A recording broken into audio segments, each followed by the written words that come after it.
So I will once again make an announcement, though we're doing extremely well.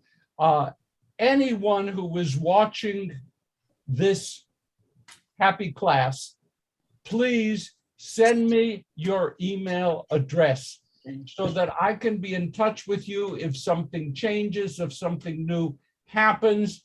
I really need an up-to-date list because the group has grown. I have a lot of names and addresses right now, but please send your email address. Do not assume, oh, he knows I'm there, because that might have been true 3 or 4 years ago, but my memory, forget about it. Rav Davids, RAVDAVIDS @gmail.com. Please do send me. All you have to do is send an email. You don't even have to have content in it.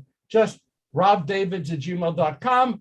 Send it to me. I'll put you on the master Excel list, and we'll be able to be in communication with each other. Davids, RAVDAVIDS @gmail.com. Please do send me. All you have to do is send an email. You don't even have to have content in it. Just ravdavids @gmail.com. Who is that?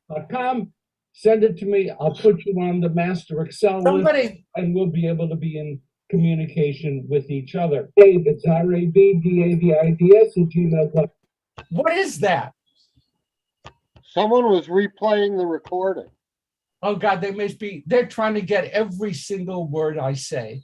That's fabulous. That's really great. That is really great. So on my screen, I see Steve, I see Cindy, I see Diane, I see Harv, and I see Mara. We have to keep doing that. I see Lorraine, Susie, hi.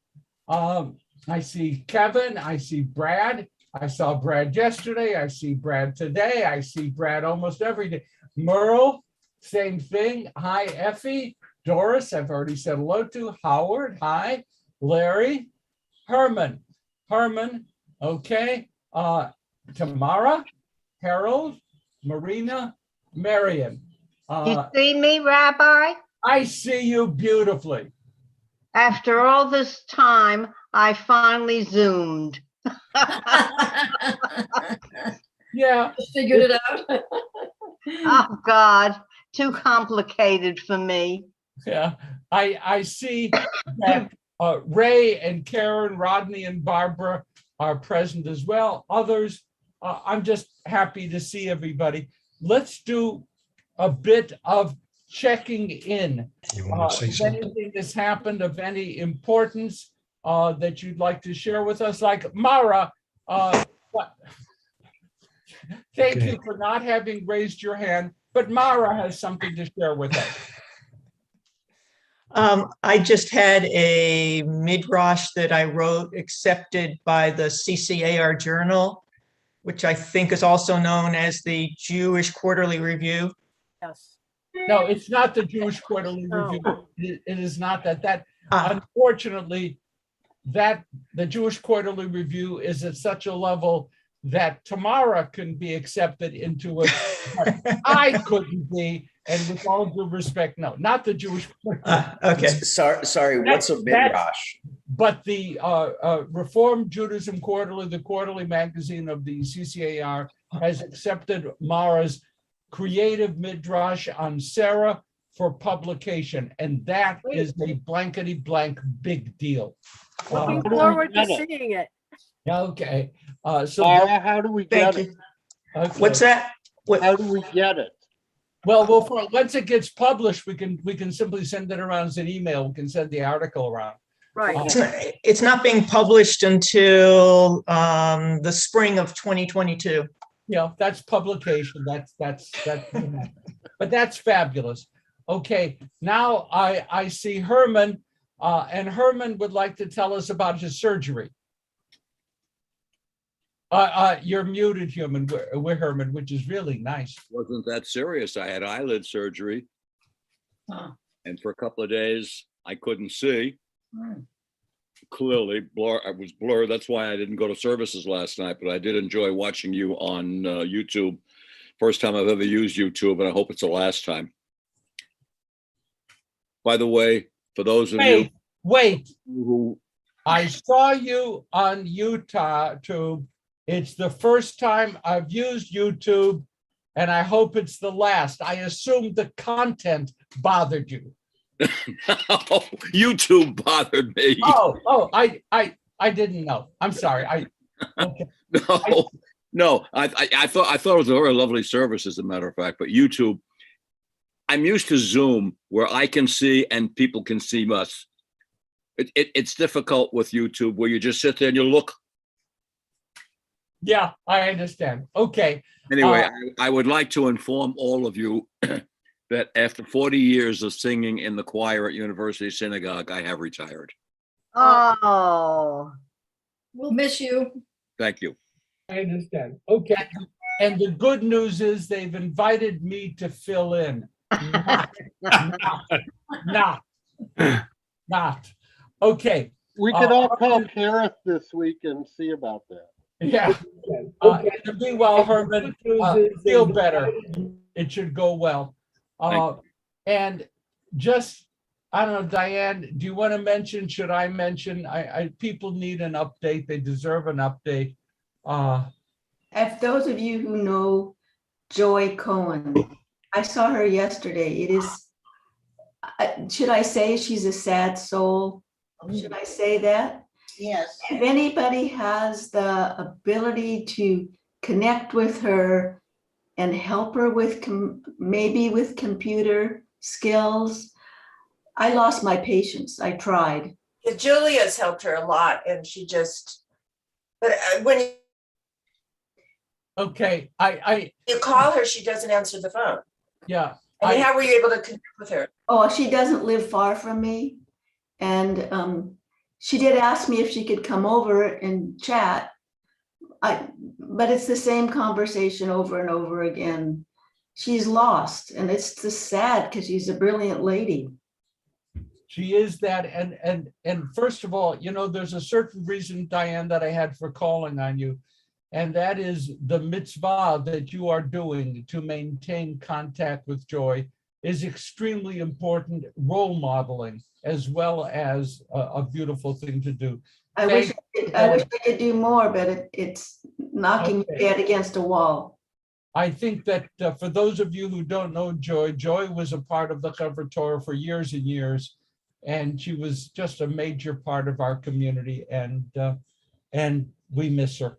We do. Anything else? I had all these notes in advance, but is there anything else, life cycle things going on that anyone would like to share with us? Just checking in. No. Okay, 1, 2, 3, 4. Good. Calendar.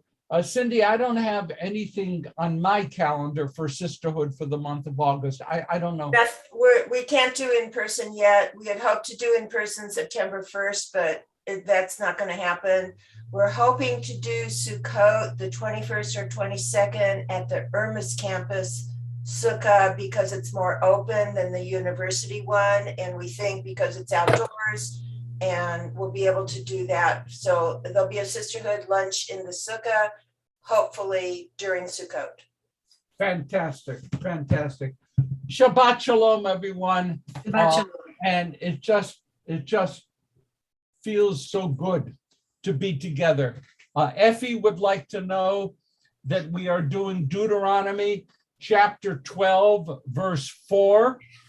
Deuteronomy 12:4 in the New Plout, page 1260, in the WRJ commentary, 1119. 1119. So I am going to turn to. What page in the Schottenstein, Rabbi? I'm sorry? What page in the Schottenstein?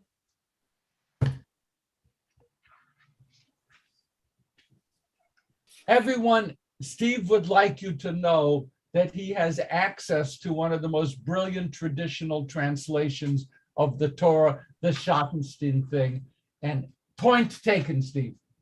Okay, we got that. Do you actually have it with you? The Schottenstein, it is a brilliant translation. It is certainly that. and it's called Schottenstein because it is the Schottenstein family that paid for or subsidized, whatever one says to that, paid for that I translation. like it because it's interlineal and it has the translation of each word under the word. That must be fascinatingly difficult because the Hebrew and the English sentence structure is different. Not But- hard at all.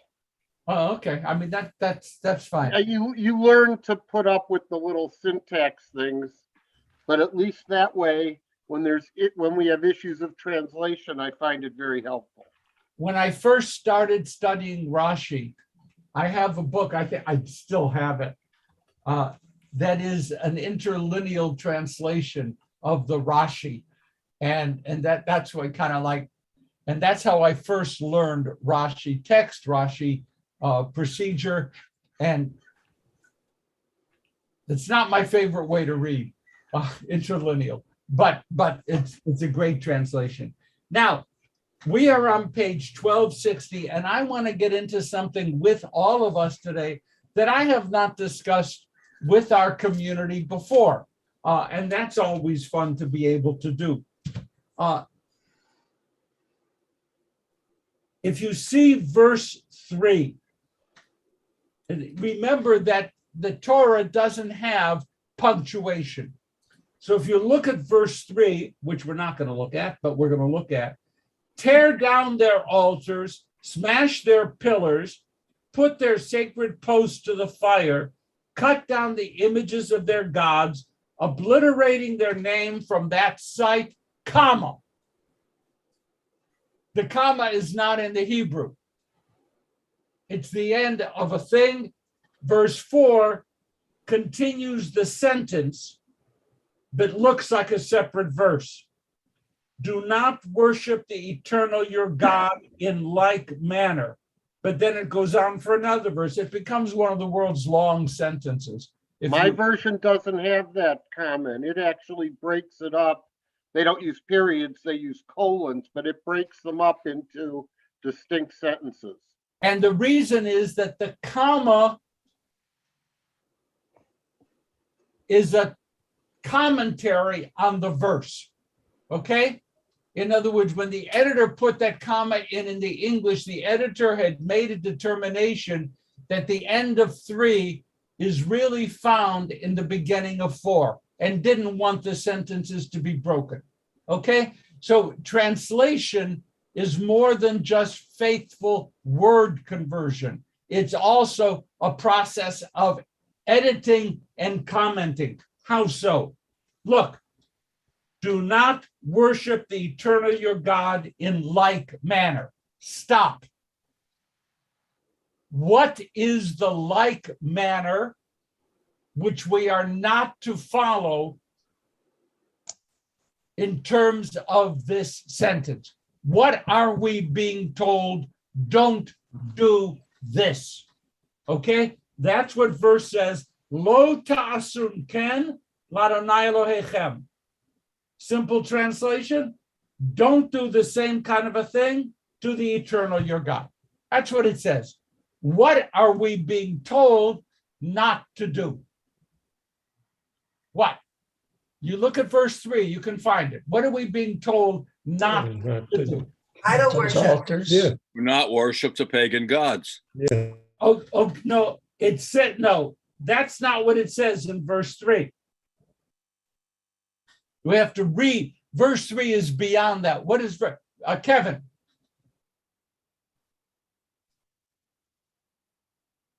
Yeah. Do not reuse their temples. Okay. What is the first part of the verse 3? What does it say, Kevin? What does it say, verse 3? You have it? Yes, tear down their altars, smash Stop their there. pillars. Stop there. The Jewish people in verse 4 are being told, don't do the same thing. Don't do the same thing. Don't tear down the appropriate legal structures in which God is worshiped. tear down the idolatrous things, verse 4, but don't do that to the real God things. Okay? So very interesting juxtaposition. Smash their pillars. Cool. Don't do that to the temple in Jerusalem when you build it. Put their sacred posts to the fire. These are sacred posts are like, could be trees. They worship trees. And don't do that to God connected things. Cut down the images of their gods. Don't do that. And then this is the point I want to hit. We are told in verse 3, obliterate their name from that site. And verse 4, don't do that to God's name. There is something happening here, which is this is where it happens. And we're all familiar with it. We don't know where it came from. What am I talking about? What am I talking? What is being said here? What is being said here that we are forbidden to do and has permeated all of Jewish life? What is it? Don't obliterate the name. What are we being told not to do? I'll give you 30 seconds. Steve, you got a thought? I think it probably ties back to using God's name in vain and being careful about your speech when it comes to holy things. Okay, this, however, I mean, I certainly agree with the principle, but this is not about speech. To obliterate, Mara. Does it have anything to do with, at least for the Orthodox, that when you write God's name, you cannot actually write God's name because it could be destroyed on parchment?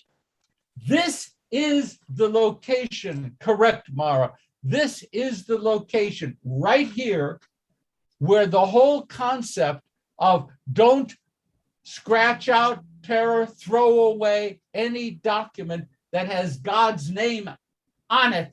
This is the verse from which all of that emerges. That's kind of fun. I mean, we know the tradition. And when I checked and I said, is it really this way? And every source said, yeah, Deuteronomy 12, 3 and 4, that's where all of this comes from. I didn't know that. That was fun.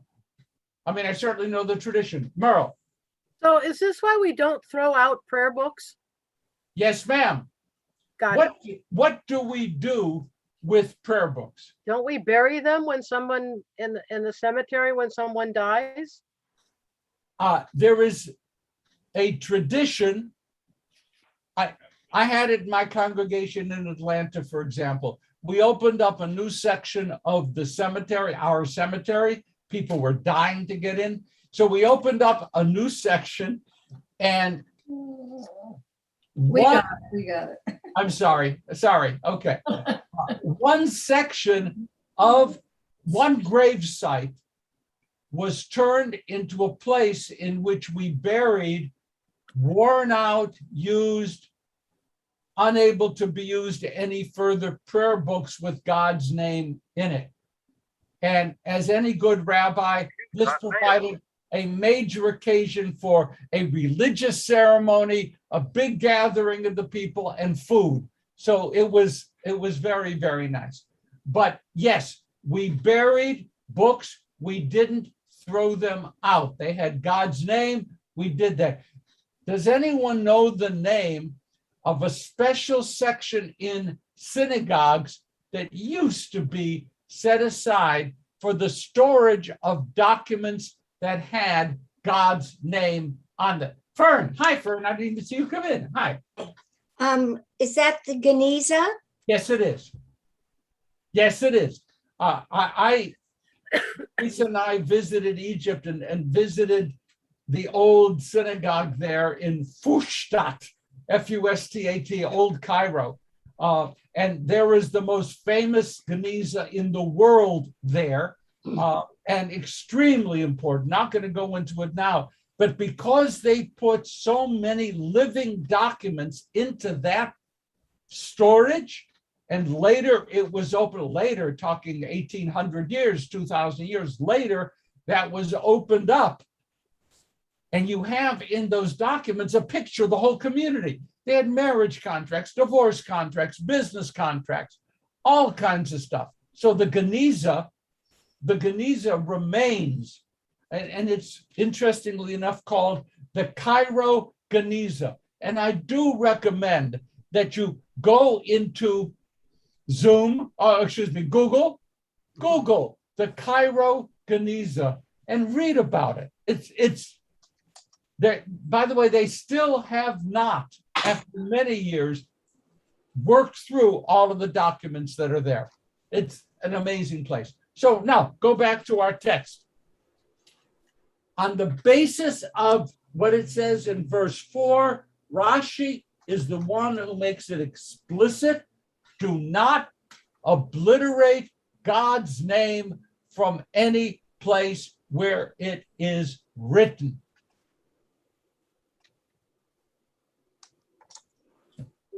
Ladies and gentlemen, you are looking at the place where G-D was born. Right here. Okay?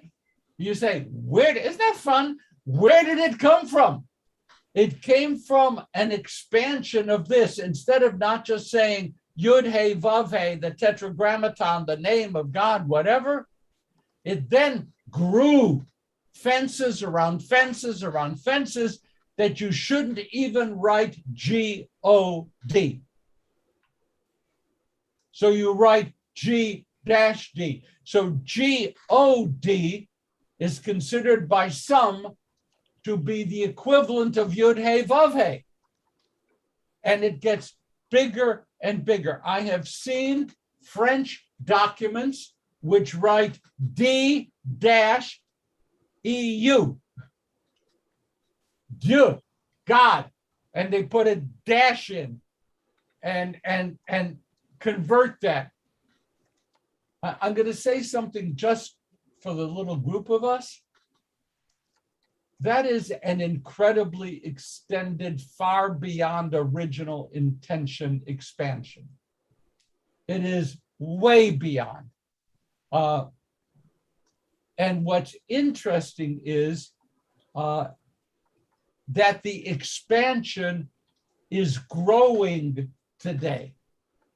More and more Orthodox traditional Jews are finding ways not to obliterate God's name. So I give you a question. If you do it on the computer,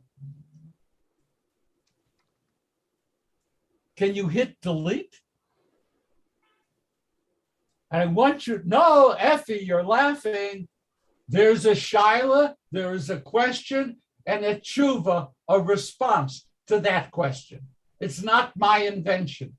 But G-O-D isn't God's name. Don't give me facts. It's irrelevant. So I see Howard. I saw another hand too, and Steve. Howard. So if there's no dash in Hebrew, we could always invent a dash, but I'll tell you the arguments current, Howard, current are, it's one thing to say Yud He Vav He, that's in Hebrew. We know God speaks in Hebrew, so that's God's name, fine. What about a text that writes that word in German, in French, in Russian? And that too is a question. Does the German equivalent of Yud He Vav He, Tamara, is there a German equivalent? What do they do with it? What do they do with Yud He Vav He? What? You muted yourself. Okay. J-H WH. And they would just do that. I would think so. I didn't look. Okay. I can look while we're talking. Okay, good. Give you something to do.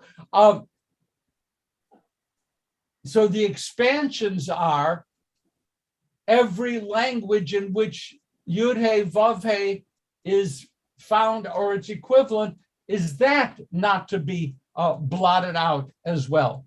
Now, here's another question. These are great questions. I mean, as soon as I read this passage, I got excited. You're writing a Sefer Torah. Okay? You have quill and ink. You are writing a Sefer Torah. Oops, you made a mistake and you have to remove a line and continue forward. And in that line is Yud He Vav He. What do you do? What do you do? The rabbis really agonized over this one. And the answer seems to be, if you're correcting or completing a Sefer Torah and you're scribing and you're actually writing Yud He Vav He, actually doing it, and there's a mistake and you have to, if you omit a word, you have to get rid of the words after that and go back up to the omitted word and continue. What do you do? And the rabbis tend to answer, unless the sofer, the scribe, made a specific blessing over the Yud He Vav He in that location, as he, Orthodox only be he, as he scribed it, it's okay to remove it. If a special blessing is recited as Yud He Vav He is scribed, the cloth, the parchment piece has to be removed and put in a geniza. Are you following me? Question would be, is it standard procedure to make a blessing when scribing Yud He Vav He? Answer, no.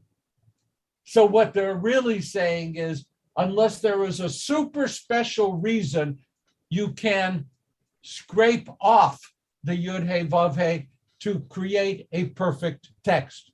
Now, here's another. I had so much fun. Here's another question. Okay, Steve. Is that why the prayer on a talit says Elokeinu instead of Eloheinu?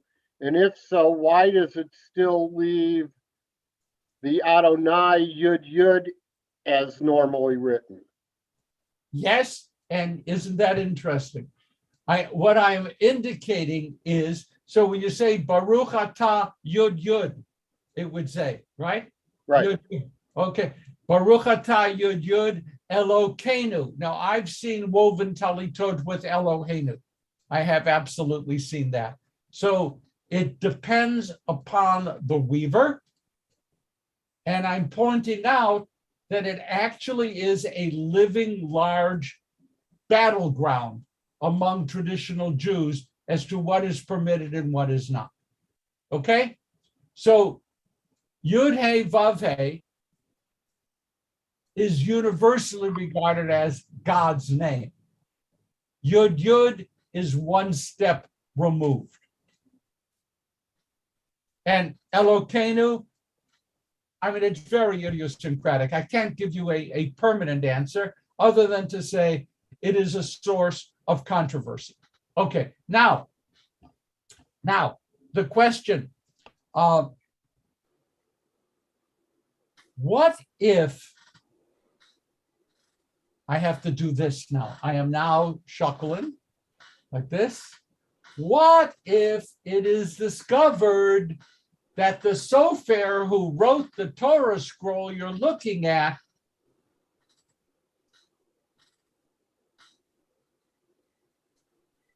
was an unbeliever, an apikoros?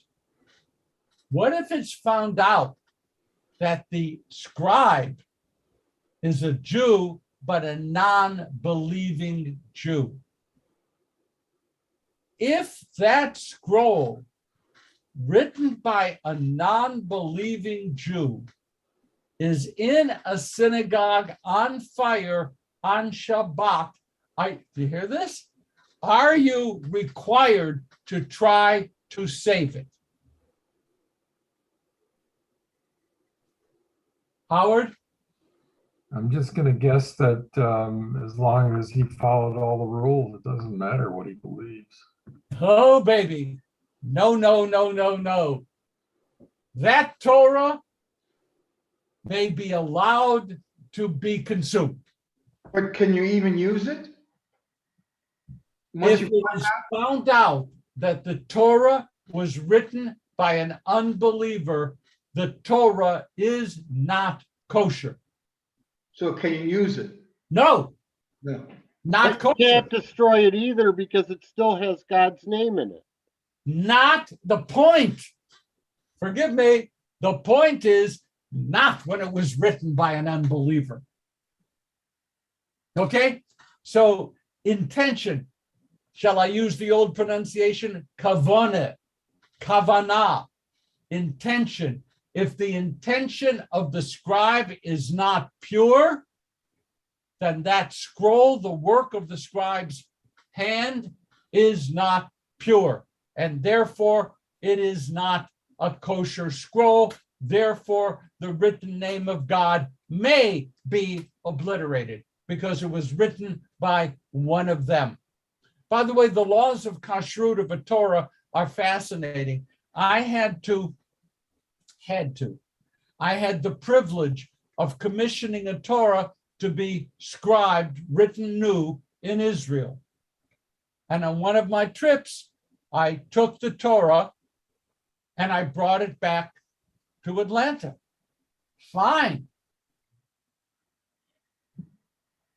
Before COVID, so I didn't have to give the Torah a face mask or to check vaccination. But how does a Torah travel? And I went to the scribe, who was a chassid altogether, and he said, very simple, to the beautiful Torah that he had just written: cut the sinews that bind one sheet to another. Just cut those sinews once, separate it, not kosher. When you get back to the States, go to a kosher sinew sewer, take a couple of minutes, sew it back up, kosher. So that's how I learned. Or, I mean, Effie was gesturing, travel with it held in your arms, but in the airplanes, that's less likely to be acceptable today. Sir, what are you carrying? Oh, it's a sacred Torah scroll. If I show you, you're going to die. No, they're not going to. And my problem was, I couldn't just take a Torah scroll and put it in the luggage compartment. I don't know. I couldn't do it. I couldn't do it. You know, someone else is going to put a suitcase next to it or a purse on top of it. No. So I asked, and I was given an answer, and it works. Cut the sinews, no longer kosher. You can put it, then wrap it up, put it in the overhead, ain't a problem, and then simply put it back together. So didn't Rabbi Friedland carry a Torah back from Europe in his arms the whole trip? I am not commenting. He did. On, yes, please, no. Leave facts out of things when I'm teaching, please. It just, no facts. Herman. Can't you create it and ship it? Not like that. Herman, it's my problem. I couldn't do that, to take a kosher Torah scroll, cart it, and ship it.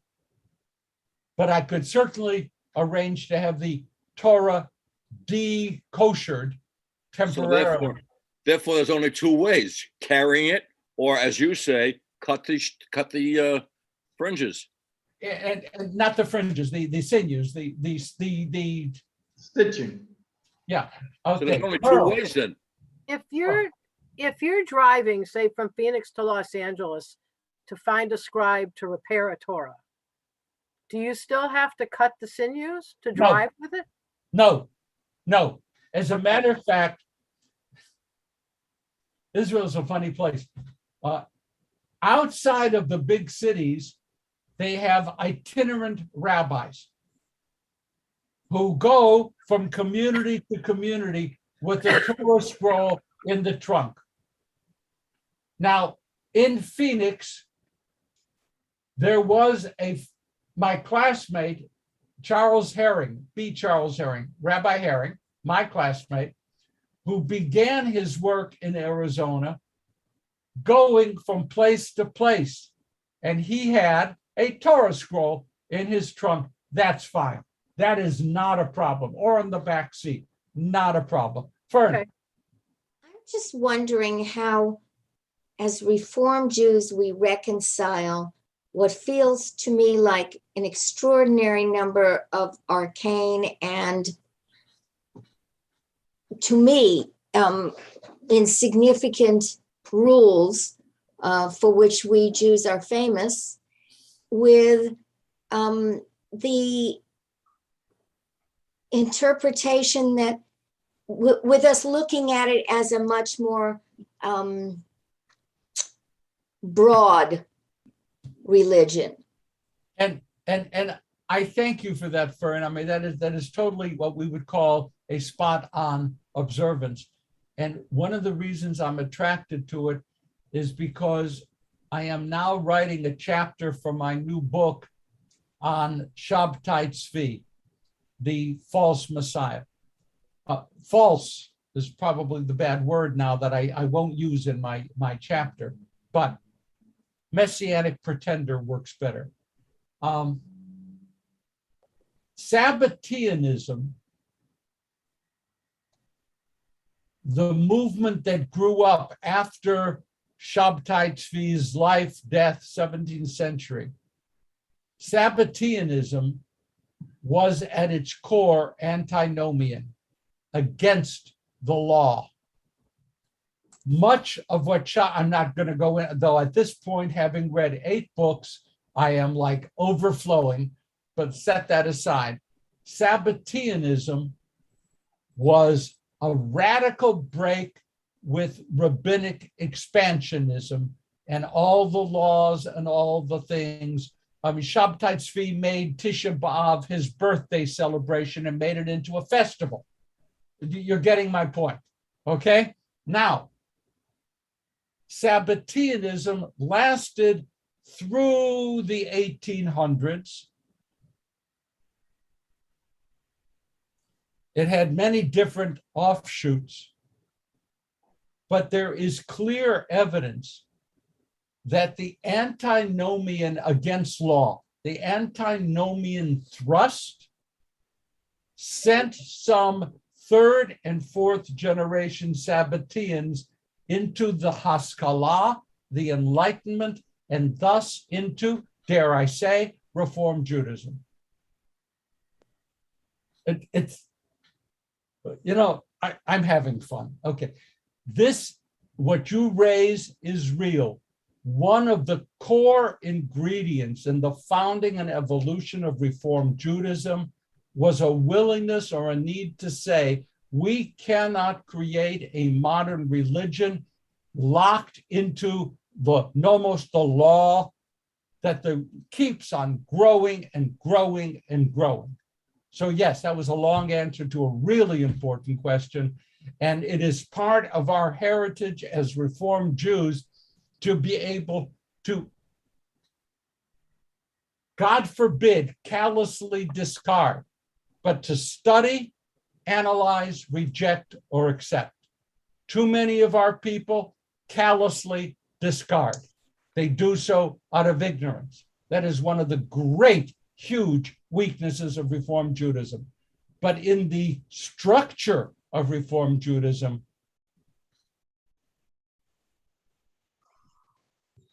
analysis, understanding, adaptation, moving forward, not only is permitted, but it's our DNA. That's who we are. Great question. Thank you for that. Thank you. Okay. Rabbi, Sir. along those lines, and partly in response to what Fern is saying, as to some things, I think we need an obligation, like with the Torah, to adhere to those things, or you've actually deprived a proper Reformed Jew of choice. Because you could choose to wear a talit or not wear a talit, but if you have no kosher Torah, you no longer have the option of choosing to have read in your services a proper kosher Torah. So Okay. in order to preserve that learned choice, there are some things I think we have to maintain. Okay, and I'm going to take Fern's comment and your comment. I'm enjoying this because it's penetrating. Sometimes we actually talk about Reform Judaism here. We have, please do not be upset, women scribes.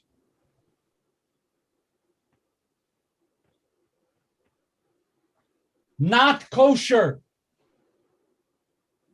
No matter how carefully they function, if it is known in a traditional Orthodox setting that it was scribed by a woman, it is not acceptable. And we have a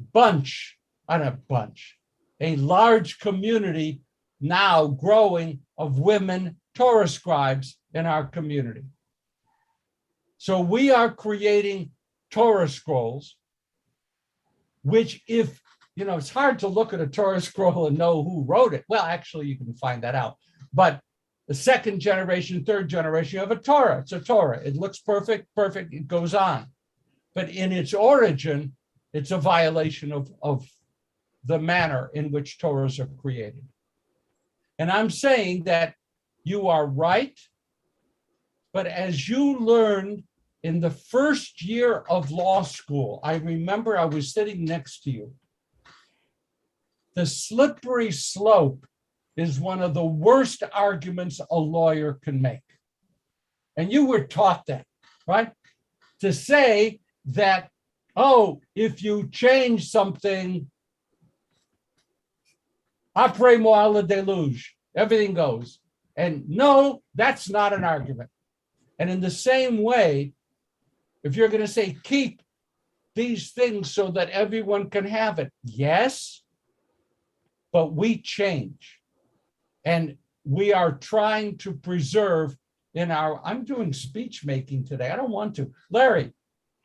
So following on what Fern says, where I get lost sometimes is what are the principles, or are there guiding principles to help decide which of those ancient and arcane rules we keep or reject? I mean, Steve mentioned one, does it affect individuals or the whole community?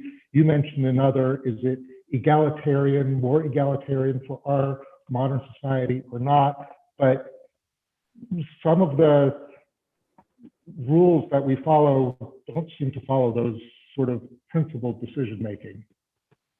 I'm having such a great time today. We're actually talking about Reform Judaism. I love it.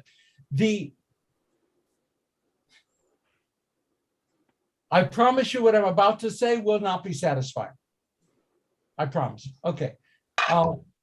We have in the Reform Rabbinate a responsa committee. It functions officially. In other words, it's an official committee. It is headed by real scholars who try to take all of Jewish tradition, law, and so forth, and apply it to contemporary concerns. The responsa committee will issue declarative sentences at the end of a response. It could be 3, 4, 5 pages. And at the end, this is the answer we, the committee, voted upon. Now, Larry, what is the power that exists to impose that answer on a community of Reform rabbis? None. None is pretty close. I'm completely fine with letting a group of smarter, more thoughtful people than me come up with the answers to these questions or suggest answers to the question, but I'd like to know that they're operating on some guiding principles other than whatever the group is thinking at the moment. Okay, and to be fair, there are certainly guiding principles. So, for example, there are platforms of Reform Judaism. I am actually responsible for one of them, which is an incredible honor. The platform on Israel and Reform Zionism came from my work. Fine. So, but there's the Columbus platform, the Pittsburgh platform, the second Pittsburgh platform, the platform on Reform Zionism. We have these. Those create guidelines, curbs, rails, whatever. Tamara, please join. Right, but in addition to it, to my knowledge, every committee also looks at the whole stream of halakha, which is what the Orthodox look at and the conservative look at, and reinterpret that in a more distinct way. So it's not just starting with Reform platforms. It really, the people I know who do this are very grounded in things like the Talmud and the Orthodox responsa, so that it's a Reform way of tying ourselves back to 2,000 years of interpretation. Okay, I mean, this is big stuff. I see Fern, I see Merle. I just wanted to comment that I think that it is that what I would summarize of what's being said is that that what we need to be doing is as Reform Jews is engaging in our Judaism, that it's not simply a default, we don't do very much, that it has no meaning, but that it's based on being literate, involved, engaged Jews. And we may come up with very different kind of answers than those who are conservative or Orthodox, but it is not from lack of engagement. I'm going to say to you, Fern, what I have never said to another human being. I think I might have enjoyed being rabbi with you as president. I don't know that anybody else had that to say. Okay. And I did couch it in, I think, right? Yeah, but yes. If the obligation, I think it's more of an obligation for Reform Jews to be informed Jewishly than it is necessarily for an Orthodox observant Jew who has a pattern which, respectfully, you can plug into and pretty much go forward under that. The Reform Jew, not so. Let me give you clear examples. Gay marriage. I mean, you go into Leviticus, it's very clear. You're supposed to, stone those people, right? Kill them. And we moved into a situation of we officiate at their marriages. So radical change based, we hope, upon a perspective within the halakha, but radical change. I try this one on. A Reform rabbi is engaged to marry a Christian minister.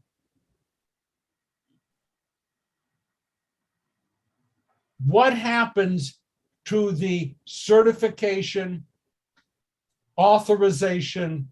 What happens? That's a question that's going on today. That's right now. Actually, this week, last week, next week, it's happening right now. Because there are rabbis who have married non-Jews, fewer rabbis who have married non-Jewish practicing ministers. I guess the next step is rabbi marrying a priest. I mean, it's you know, we go forward. But there are situations which we confront that demand contemporary responses based upon solid knowledge of the halakha. It doesn't mean that we are bound. It was Rabbi Solomon Freehoff, who was the great initiator of Reform Response, a rabbi in Pittsburgh, who said that the halakha has a voice, but not a veto. A voice, but not a veto. Merle, I'm going to take one comment because of all your incredible. Effie, we got one sentence. We did get one sentence. Okay, Merle. For Larry, if you're interested, you can go to the CCAR Press, and there are many Reform Response books published. I believe there's a pretty current one as well. And they're pretty detailed as to how they got to those answers, who's on the committee, the committee's, the people's, background. And I even took a class on it once through UAHC days with the Kala. And it's fascinating to hear how they got to these answers. And I have not read the most current one because I guess I trust my rabbis. My community. Big mistake. But they're available and they're really well written and informative. And I would say to you, not that I am in any way looking for a job, but a course on Reform Responsa would be a great course to take some of those printed responses and just read them, see how they work. That would be a great course. I'm going to do Kevin and then Steve, and then I have to stop. I must. Kevin. Okay, I just wanted to say I have a funny dilemma. I have to fill in from my grandfather, which is probably close to 100 years old. My brother-in-law had it opened up, unstitched, so he could check the inside, the writings in it. And he basically said, inside there's a little scroll. Yes. He said that's not kosher. Yes. So it's not stitched up. They wouldn't stitch it back up. And, now it's like, can you use a, something that's not kosher? Can you, are you supposed to throw it away? Are you supposed to bury it? Are you supposed to keep it? What are you supposed to do?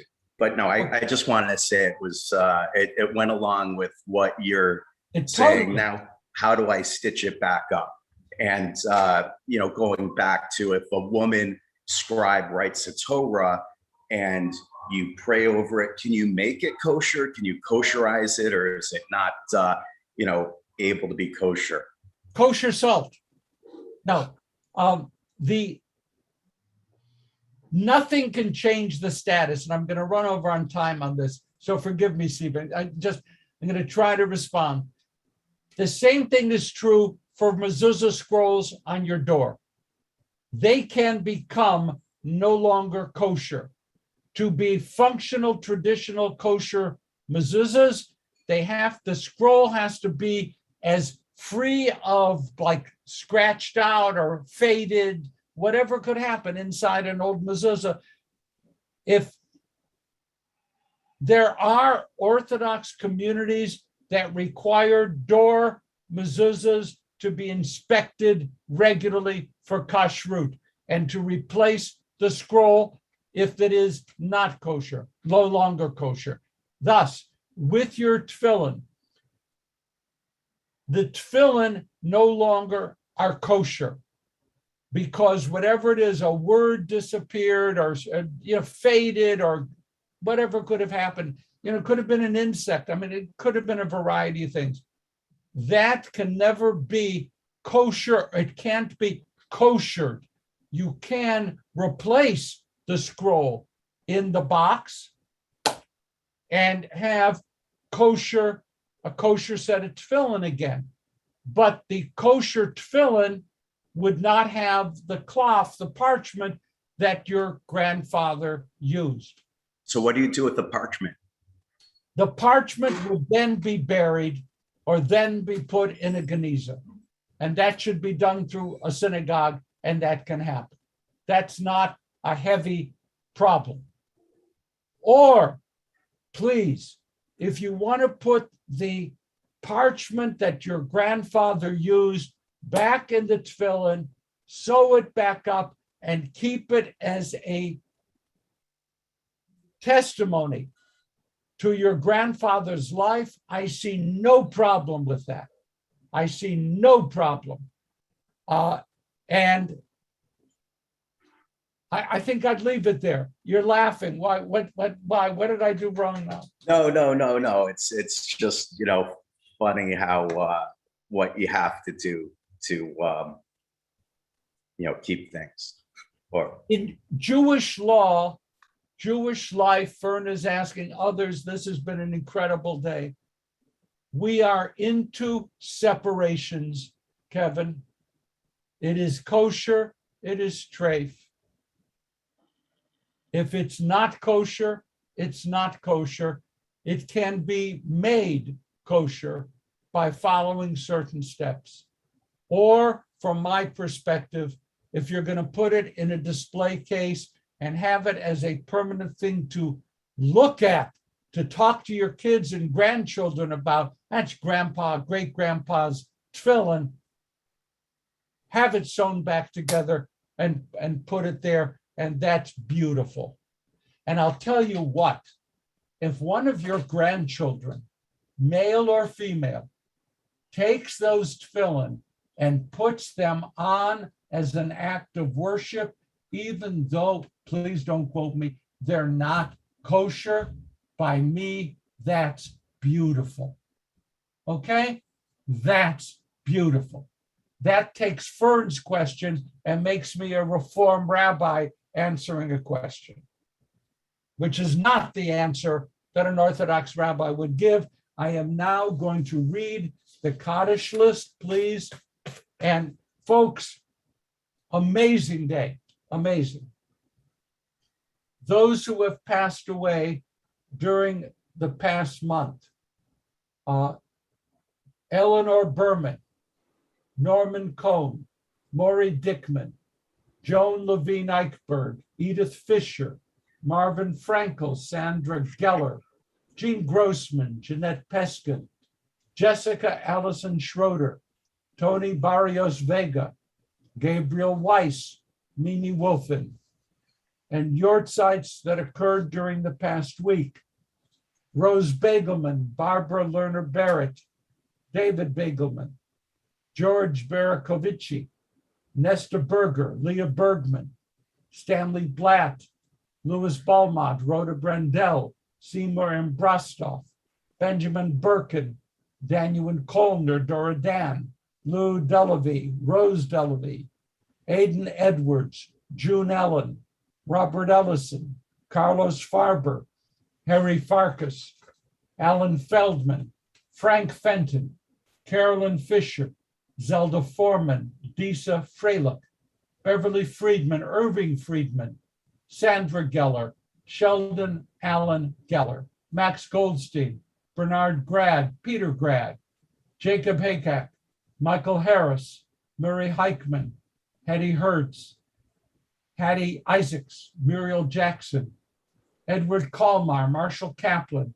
Rona Kaufman, Jonas Benton Kasel, Maury King, William Klein, Musa Gohanzadeh, Henry Kreshik, Manny Kugler, Larry Lauterbach, Judith Wolf Lee, Rosalind Lefko, Bernard Leisner, Marketa Lesak, Esther Levin, Francis Levinson, Ava Grass Liatowicz, Max Lieberman, Alicia Lindheim, Benjamin Lind, Pauline Leubman, Jenny Markowitz, William Melvin, Robert Mendelson Jr., Anna Mitchell, Brian Nelson, Fran Newberg, Lillian Ott, Julia Catherine Perelman, Ruth Peskin, Edgar Phillips Jr., Larry Phillips, Thomas Pollock, Lillian Price, Davida Racine, Maxine Rice, Paula Ritter, Gilbert Robinson, Edith Rogers, Donald Rose, Frank Rosenfeld, Marion Rosenstein,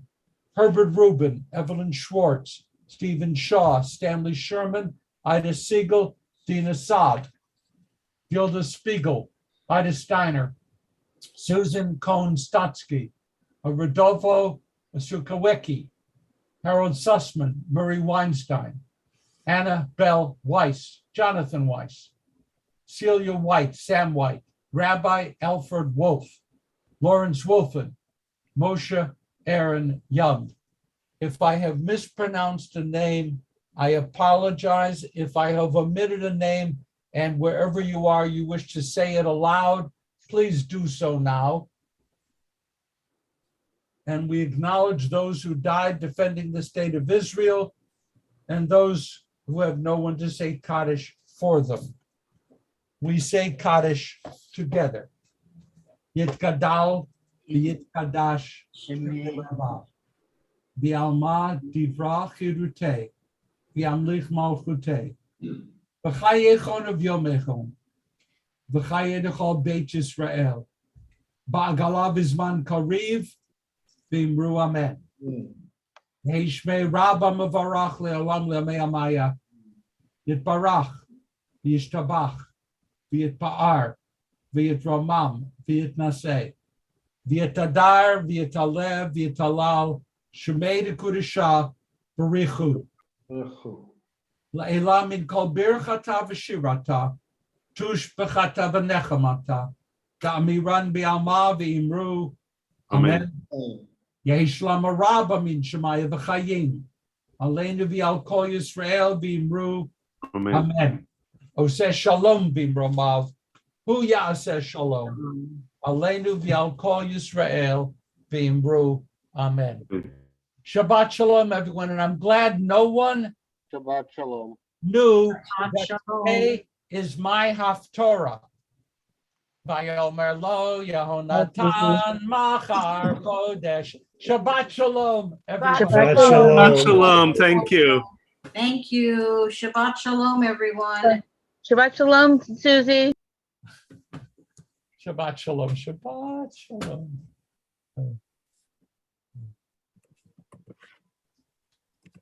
Okay. Bye, everybody. Bye. Bye, thank you.